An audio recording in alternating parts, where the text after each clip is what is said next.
Hello, welcome to SST entertainment.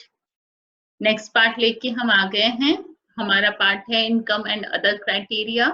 Students, जैसे कि बताया था कि इंडिविजुअल की जो एस्पिरेशंस होते हैं उसमें इनकम ही सबसे ज्यादा इम्पोर्टेंट नहीं होता। काफी चीजें मैंने बताई थी आपको पिछले वीडियोस में कि इसके अलावा इक्वलिटी, फ्रीडम, रिस्पेक्ट, कई चीजें हैं जो इनकम के अलावा भी लोग उसको इम्पोर्टेंस देते हैं, राइट। तो हम देखते हैं, when we looked at individual aspirations and goals, we found that people not only think of better income but also have goals such as security, respect for others, equal treatment, freedom, etc. Clear in mind? Similarly, when we think of a nation or a region, we may beside average income think of other equally important attributes. इसी तरह से जब हम किसके बारे में बात करते हैं, नेशंस के बारे में बात करते हैं, तो हमारा भी हम नेशंस में, जैसे आपको पिछले वीडियो में बताया था कि जो पर कैपिटा इनकम है या एवरेज इनकम से हम उसको कंपेयर करते हैं, राइट। बट केवल average income is not sufficient. हम उसके अलावा कुछ और भी इम्पोर्टेंट एट्रीब्यूट्स को लेते हैं कंपेयर करने के लिए, चाहे हम नेशंस की कंपैरिजन कर रहे हो चाहे हम स्टेट का कंपैरिजन कर रहे हो, ठीक है। What could these attributes be? Let us examine this through an example. Table 1.3, ये टेबल 1.3 को देखिएगा, एक एग्जाम्पल दे रहे हैं। इसमें पर कैपिटा इनकम दी गई है। ये डाटा 2015-16 का है और ये जो है इसमें बताया गया है 3 स्टेट ले लिए गए हैं, हरियाणा, केरला और बिहार। इसका पीसीआई ले लिया गया है, ठीक है। Actually, these figures are of per capita net state domestic product at current price for 2016-17. Okay, let us ignore what this complicated term exactly means. Okay, roughly we can take it to be the per capita income of a state. हम इसे per capita income ही मान रहे हैं states की। We find that of 3, Haryana has the higher per capita income. इधर इस data को आप यदि देखेंगे तो हरियाणा का जो पर कैपिटा इनकम है वो हाईएस्ट है। Haryana earn ₹1,80,174 in 1 year based on an average, ठीक है। और आप कंपेयर करें तो हरियाणा की ज्यादा है, सेकंड नंबर केरला, फिर थर्ड नंबर बिहार। बिहार की हरियाणा और केरला के कंपैरिजन में बहुत कम है, ठीक है। On average, a person in Bihar earned only around ₹34,409. Okay, so if per capita income were to be used as the measure of development, Haryana will be considered the most developed and Bihar the least developed state of the 3. यदि हम इन 3 states में compare करें तो Haryana most developed माना जाएगा और Bihar least developed. But क्या ऐसा है? केवल हम तीनों स्टेट का देखें तो क्या हरियाणा को केरला से ज्यादा डेवलप्ड देखा गया है? नो। आप भी जानते हैं कि Kerala is more developed than Haryana. तो फिर पर कैपिटा इनकम तो हरियाणा की ज्यादा है, केरला ही, तो केरला उससे हरियाणा से ज्यादा कैसे डेवलप्ड है? It means there are some other attributes for comparison, ठीक है ना। तो कुछ और हम उसको देखते हैं ताकि हम बता सकते हैं कि वाकई में स्टेट में कौन ज्यादा बेटर कंडीशन में। तो अदर जो एट्रीब्यूट्स क्या हैं, तो एक टेबल 1.4 आपके सामने है, वो देख लेते हैं। इसमें दे रखा है, देखिए हरियाणा का इन्फेंट मोर्टेलिटी रेट दे रखा है, लिटरेसी रेट दे रखा है और नेट अटेंडेंस रेशियो दे रखा है, ठीक है। सबसे पहले तो इन टर्म्स को देख लीजिए। इन्फेंट मोर्टेलिटी रेट क्या होती है? ये बताती है कि the number of children that die before the age of 1 year as a proportion of 1,000 live children born in that particular year. देखिए कितनी इंपॉर्टेंट चीज है कि आप ये देख रहे हैं कि पर्टिकुलर ईयर में 1000 जो चिल्ड्रन हैं, ठीक है, उसमें आप ये देख रहे हैं कि 1 ईयर की एज कंप्लीट होने से पहले ही कितने बच्चे की डेथ हो जाती है। ये क्या है? Infant mortality rate. बच्चे इन टर्म्स को अच्छे से याद कर लीजिए, क्योंकि 1 मार्क्स का जो क्वेश्चन आता है 100% इन टर्म्स में एक ना एक जरूर बन गया। ठीक है। लिटरेसी रेट क्या होगी? Literacy rate measures the proportion of literate population in 7 and above age group. कितना एज ध्यान रखिएगा, 7 एंड अबव एज ग्रुप में हम लिटरेट पॉपुलेशन को मेजर करते हैं। किसमें? Literacy rate. ठीक है। और ये परसेंटेज में निकाली जाती है। Is it clear? Net attendance ratio ये क्या होता है? Is the total number of children of age group 14 and 15 year attending school as a percentage of total number of children in the same age group। 14 और 15 years के जो बच्चे school को attend कर रहे हैं, कितने बच्चे अटेंड कर रहे हैं, उन्हीं की एज ग्रुप में जितने बच्चे हैं उनमें से कितने अटेंड कर रहे हैं। मान लीजिए सपोज 14 एंड 15 इयर्स के जो बच्चे हैं किसी जगह पे, टोटल स्टूडेंट 500 है। ठीक है। और उस 500 में से कितने बच्चे स्कूल जा रहे हैं? ठीक है। तो आप ये देखिए 500 में मान लो 200 जा रहे हैं। ठीक है। तो ये जो ये निकाला जाता है नेट अटेंडेंस रेशियो, और ये पर 100% में निकाला जाता है। ठीक है। यानी इसको 100 में करके उसका निकाल लिया जाता है। ठीक है। तो आप इस तरह से ये नेट अटेंडेंस रेशियो भी निकाला जाता है। एक तरह से ये भी क्या हो गया आपका कि परसेंटेज पे ही ये भी काउंट हो गया। क्लियर? ठीक है।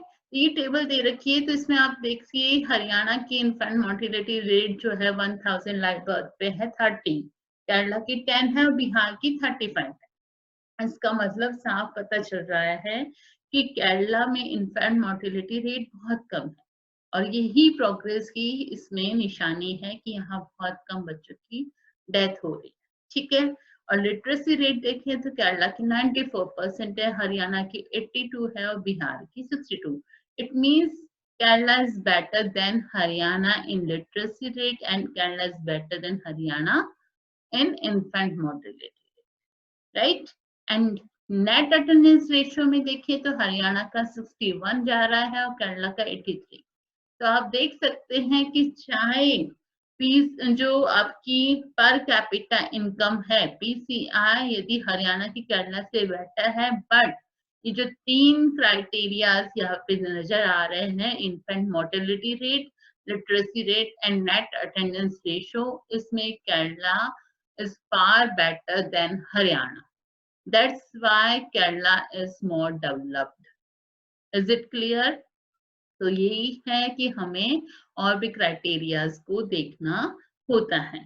तो यही सब आपके इसमें भी थोड़ा सा एक्सप्लेन किया हुआ है। थोड़ा सा हम इसको थोड़ा देख लेते हैं कि what does this table show. The first column of table show that in Kerala out of 1000 children born 10 died before completing 1 year of age, but in Haryana the proportion of children dying within 1 year of birth was 30। ठीक है। केरला में कितना था? 10,000 children जो बच्चे पैदा होते थे उसमें 1 ईयर की एज कंप्लीट करे बिना 10 बच्चों की डेथ हो जाती थी, और वहीं हरियाणा में कितनी होती थी? 30 बच्चों की, which is 2 times more than that of Kerala। 2 times क्या है तो 3 times ही हो गया है, right? On the other hand, the per capita income of Haryana is more than of the Kerala as shown in table 1.3। अभी मैंने बताया कि हालांकि चाहे हरियाणा की केरला से पीसीआई ज्यादा है, बट यहाँ पे क्या सिचुएशन उसकी हरियाणा की खराब है कि यहाँ पे इन्फेंट मोर्टेलिटी रेट जो है वो हरियाणा की बेकार है कंपैरिजन केरला से। ठीक है। तो ये जो चीज आपको यहाँ पे मैंने समझाई, समझ में आ गई है अच्छे से। इन्फेंट मोर्टेलिटी रेट तो ये बहुत इंपॉर्टेंट होती है। क्यों होती है? आप सोच सकते हैं कि पेरेंट्स के लिए बच्चे कितने वैल्यूबल होते हैं, और आप सोच लीजिए कि 1 ईयर उनका फर्स्ट बर्थडे जो है आए नहीं, उससे पहले कोई बच्चा चला जाए, तो कितनी पेनफुल सिचुएशन है, right? How painful it must be to these parents कि फर्स्ट बर्थडे उनका सेलिब्रेट नहीं हुआ और बच्चे की डेथ हो गई। ये सिचुएशन केरला में तो बेटर है कि वहां ऐसा नहीं होता है, बहुत कम ऐसे बच्चे हैं, बट हरियाणा की सिचुएशन खराब है। Next, note the year to which the data pertains. It is 2017, so we are not talking the all times. हम ज्यादा पुरानी बात नहीं कर रहे, right? It is 70 years after independence when our metro cities are full of high-rise building and shopping malls. उस समय ये सिचुएशन है, ठीक है। और बिहार की सिचुएशन तो बहुत ही खराब है। The problem does not end with infant mortality rate. खाली हम infant पे ही नहीं अटके रहें, हम आगे बढ़ें। जो लास्ट कॉलम है, लास्ट कॉलम जो आपका क्या बता रहा है, देख लीजिए जरा, नेट अटेंडेंस रेशो, ठीक है। उसमें आप देखेंगे तो उसमें भी केरला की situation is far better than Haryana, और बिहार की तो इतनी कम है। जो बिहार है उसकी में तो बच्चे बहुत कम जा रहे हैं, ठीक है। वहां तो 14 to 15 इयर्स के जो बच्चे हैं, मतलब 8th क्लास के बाद बच्चे स्कूल ही नहीं जा रहे हैं। That if you went to school in Bihar, nearly half of your elementary class would be missing. मतलब यदि आप स्कूल में जाते हैं बिहार में बच्चे, देखिए 43 जस्ट हाफ आ गया, तो मतलब आधे बच्चे तो 8th क्लास के बाद स्कूल छोड़ के घर बैठे हैं। तो कितनी बड़ी प्रॉब्लम है ये, समझ रहे हो ना। Those who could have been in school are not there. जो आपके साथ स्कूल में थे वो बच्चे 8 तक थे, वो बाद में नहीं है। If this had happened to you, you would not be able to read what you are reading now. ठीक है, यदि आपके साथ ऐसा होता तो जो मैं अभी पढ़ा रही हूँ ये नहीं पढ़ रहे होते हैं, समझ रहे हो ना। तो ये सिचुएशन है, इसलिए ही हम केवल जो है पीसीआई पे डिपेंड नहीं है कंपैरिजन के लिए, हमें दूसरे क्राइटेरियाज को भी फॉलो करना पड़ता है, ठीक है। नेक्स्ट टॉपिक है public facilities. How is it that the average person in Haryana has more income than the average person in Kerala but lags behind in these crucial areas? The reason is money in your pocket cannot buy all the goods and services that you may need to live well. सब कुछ क्या पैसे से खरीदा जाएगा? ऐसा तो नहीं होता। पैसा पैसा पैसा, ओहो पैसा पैसा पैसा, लेकिन सब कुछ पैसा नहीं है। पैसे से हम बहुत सी चीजों को नहीं खरीद सकते, सेटिस्फेक्शन नहीं खरीद सकते, पॉल्यूशन फ्री एनवायरनमेंट नहीं खरीद सकते, सब कुछ पॉसिबल नहीं है। ऐसा थोड़ी है कि अभी कोई ऐसी डिजीज यदि एनवायरनमेंट में कोई है तो पैसा वाला को उसको कोई असर नहीं होगा। अभी जो अभी हमारी सिचुएशन है इसी को देख लेते हैं। जो कोरोना वायरस जो आया हुआ है वो क्या पैसे वाले लोगों पे अटैक नहीं कर सकता? ऐसा तो नहीं है ना, ठीक है ना। तो ये सब चीजें जो है पैसे से नहीं खरीद सकते। पॉल्यूशन फ्री एनवायरनमेंट ऐसा तो नहीं है कि पॉल्यूशन हो है काफी और एक कोई रिच पर्सन जा रहे हैं और वो जो सांस लेंगे तो उनकी तो ब्रेथ में, क्योंकि वो पैसे वाले हैं तो उनकी कोई पॉल्यूशन का कोई फर्क नहीं पड़ेगा, वो आराम से ऑक्सीजन उन्हें मिलेगी। नहीं ना, ऐसा तो नहीं होता है ना, बिल्कुल समझ रहे हो। So income by itself is not a completely adequate indicator of materials, goods and services that citizens are able to use. For example, normally your money cannot buy you a pollution-free environment or ensure that you get unadulterated medicines unless you can afford to shift to a community that already had all these things. Money may also not be able to protect you from infectious diseases. Infection disease से थोड़ी protect कर लेगी money आपको, ठीक है। Unless the whole of your community takes preventive step. पूरी community तो preventive steps ले रही है। कोरोना वायरस के लिए सब पूरी प्रिवेंशंस को अपना रहे हैं, बट ऐसे थोड़ी है कि रिच पीपल नहीं अपनाएंगे। उन्हें भी 20 मिनट्स तक हैंड वॉश करना पड़ेगा, उन्हें भी मास्क लगा के बाहर घूमना पड़ेगा। यदि वो बाहर जाते हैं तो उन्हें भी सारे प्रिकॉशंस लेने पड़ेंगे, उन्हें भी डिस्टेंस मेंटेन रखने पड़ेंगे। ऐसा तो नहीं है कि वो रिच पर्सन है और कोविड-19 को पता है कि जी ये तो रिच है, नहीं इस पे अटैक नहीं करना। तो इसलिए ऐसा नहीं होता कि सब कुछ मनी से ही नहीं लिया जाता है। ठीक है। तो actually for many of the important things in life, the best way, also the cheapest way is to provide these goods and services collectively. तो जो पब्लिक फैसिलिटी होती है वो क्या होती है, सबके लिए होती है, और वो एक तरह से चीपेस्ट वे होता है कि वो जो सर्विस या जो वो फैसिलिटी है वो कलेक्टिवली सबको प्रोवाइड हो। Just think, will it be cheaper to have collective security for the whole locality or for each house to have its own security man? कितनी अच्छी बात बताइए। आपकी कॉलोनी में 50 हाउसेस हैं और सब अपनी अपनी सिक्योरिटी मैन को रखें, तो क्या ये सही रहेगा? ये तो हर फैमिली के लिए रखना कितना मुश्किल है। इसकी बजाय सब कलेक्टिव सिक्योरिटी कर लें, यानी पूरी अपनी लोकेलिटी के लिए एक सिक्योरिटी गार्ड को रख लें। वो ज्यादा बेटर है कि नहीं? या हर हाउसेस के लिए अलग से सिक्योरिटी गार्ड हो? नहीं ना। तो कलेक्टिव सिक्योरिटी ही ये क्या है, एक तरह से पब्लिक फैसिलिटी है। What if no one other than you in your village or locality is interested in studying? Would you be able to study? यदि एक बच्चे के लिए तो स्कूल नहीं खुलेगा ना, स्कूल तो सबके लिए खुलेगा। ऐसे तो नहीं है कि भाई एक स्कूल खोला गया है बहुत बड़ा, 3 उसकी फ्लोर्स हैं और काफी बड़ा है और वो उसमें सिर्फ आप अकेले जाके पढ़ रहे हो। दिस इज नॉट पॉसिबल ना। समझ रहे हो? आपके अकेले के लिए तो ट्रेन नहीं चलेगी, सिंगल पर्सन के लिए तो ट्रेन नहीं चलेगी ना। Not unless your parents could afford to send you some private school elsewhere. So you are actually able to study because many other children also want to study, and because many people believe that the government should open a school and provide other facilities so that all children have a chance to study.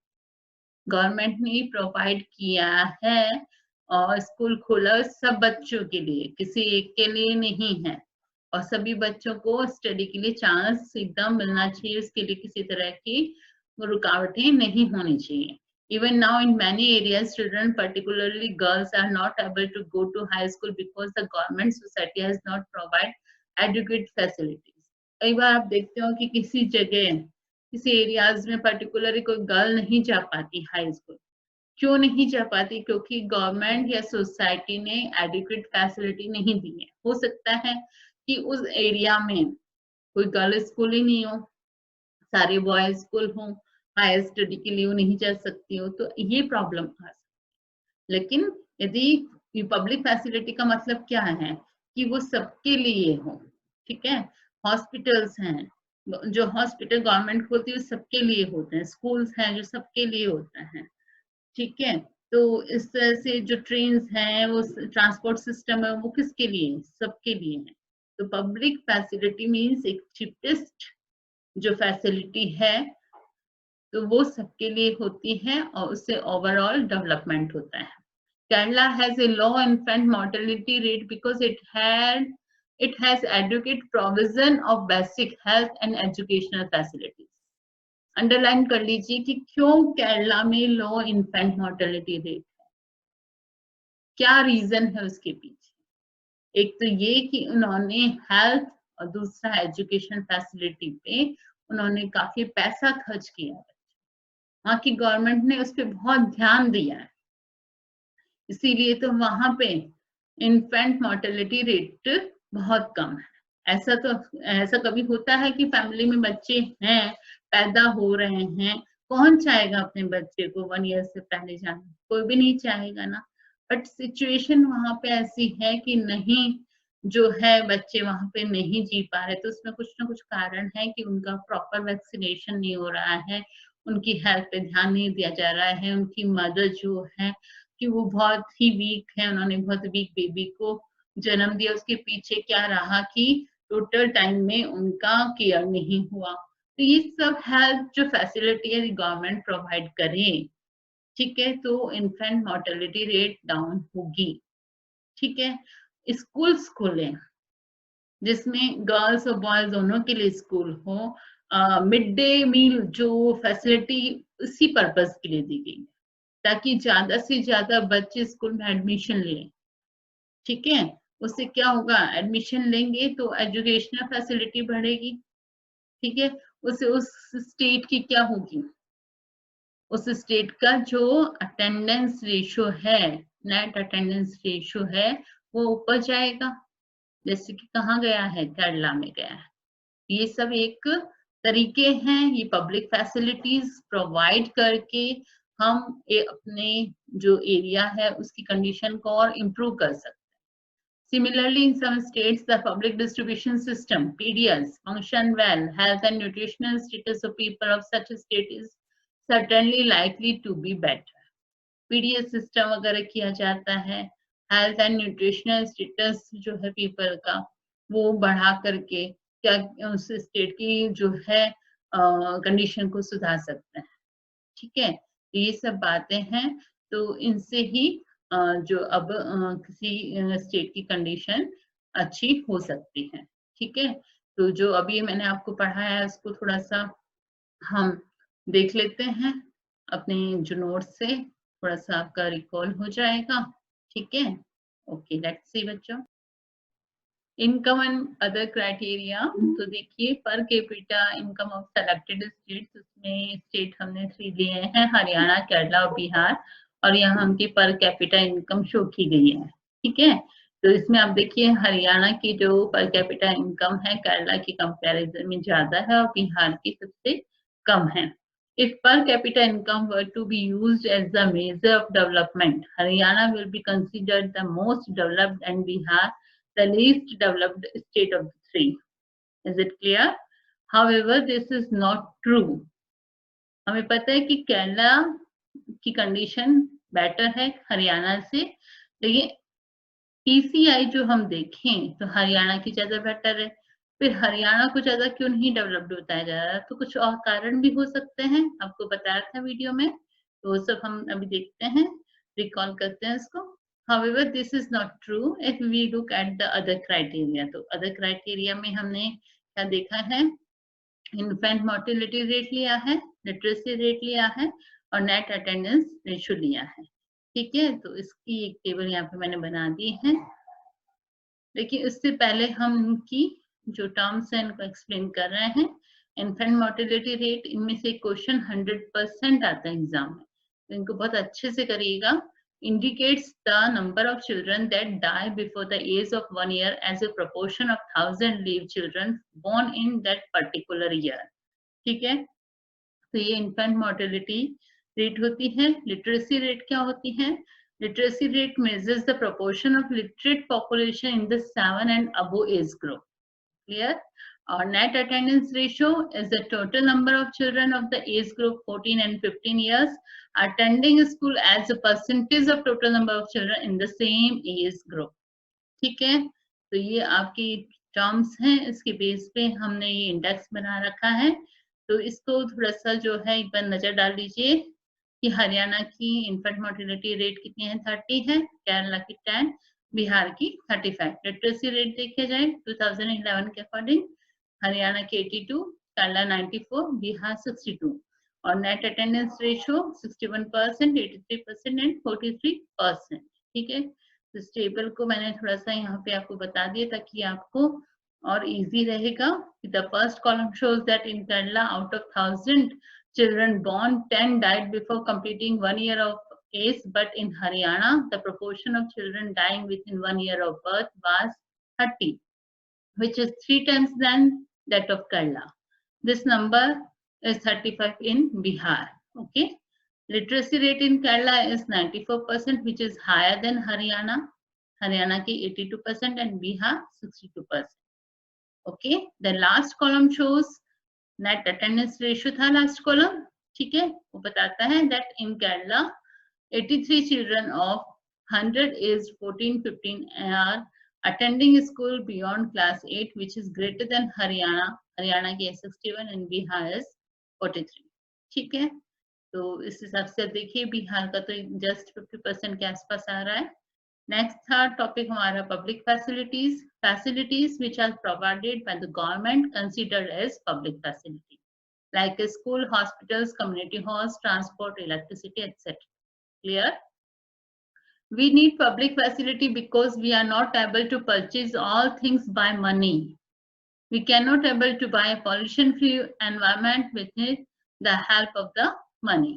ठीक है, तो ये हमारे के notes हो गए हैं और आपको अच्छे से क्लियर हो गया होगा बच्चों। ठीक है, लाइक को सब्सक्राइब करिए, शेयर करिए और सजेशंस दीजिए। ठीक है, नेक्स्ट वीडियो में फिर से मिलते हैं। Okay, bye.